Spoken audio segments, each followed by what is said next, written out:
ഈ സോണിയാഗാന്ധിയുടെ കൂടെ നിന്നവരാരാണ്?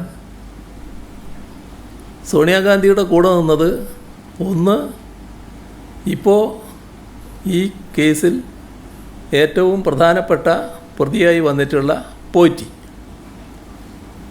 കയറ്റിയെന്ന് പറഞ്ഞില്ലേ, ആ പോറ്റി ആദ്യം കയറിയത് അവിടെയാണ് കേട്ടല്ലേ. അപ്പോൾ പോറ്റി ഒറ്റക്ക് അവിടെ ചെല്ലുകയല്ല, പോറ്റി ഒരു ഭാഗത്ത്, പിന്നെ മറ്റൊരു ഭാഗത്ത് ഈ ഇപ്പോൾ അന്വേഷക സംഘം കണ്ടെത്തിയിട്ടുള്ള ഈ സ്വർണം വാങ്ങി എന്ന് പറയുന്ന വ്യാപാരി മറ്റൊരാൾ.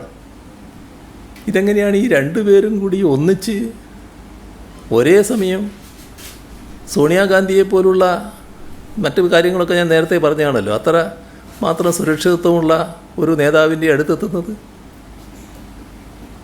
അതിലെനിക്ക് പങ്കില്ല എന്ന് ഇദ്ദേഹം പറഞ്ഞു എന്ന് തോന്നുന്നുണ്ട് നേരത്തെ. ഇപ്പോൾ ഈ മുഖ്യമന്ത്രിയുടെ ഓഫീസിന് നേരെ ആരോപണം ഉന്നയിച്ച വ്യക്തി ഞാനതിൽ പങ്കുള്ളയാളല്ല എന്ന് പറഞ്ഞു, എന്നെ വിളിച്ചിട്ട് പോയതാണ് എന്ന്. അങ്ങനെ വിളിച്ചാൽ പോകേണ്ട ആളാണോ അദ്ദേഹം?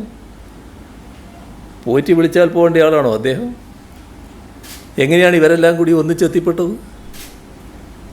ഇതിനല്ലേ മറുപടി പറയേണ്ടത്? യഥാർത്ഥ പ്രശ്നം അതല്ലേ? എങ്ങനെയാണ് ഈ മഹാ തട്ടിപ്പുകാർക്ക് സോണിയാഗാന്ധിയെ പോലുള്ള അതിപ്രാധാന്യമുള്ള സുരക്ഷിതത്വം ഇന്ന് ഇന്ത്യയിൽ ലഭ്യമാകുന്ന ഒരു രാഷ്ട്രീയ നേതാവിൻ്റെ അടുത്തേക്ക് എത്തിപ്പെടാൻ കഴിഞ്ഞത്? അതിൽ ഇവരുടെ പങ്കെന്താണ്? അല്ലെങ്കിൽ ആരാണ് പങ്കുവഹിച്ചിട്ടുള്ളത്? അതിന് ഉത്തരവാദി? അതല്ലേ ആദ്യം വ്യക്തമാക്കേണ്ടത്. അതിന് മറുപടി പറയാൻ കഴിയാത്തപ്പോൾ പണ്ട് കുട്ടികൾ പറയാറില്ലേ, ഈ ഒന്നും പറയാനല്ലോ കൊഞ്ഞനം കുത്തുക, ആ ഒരു പരിപാടി സ്വീകരിക്കലാണോ വേണ്ടത്?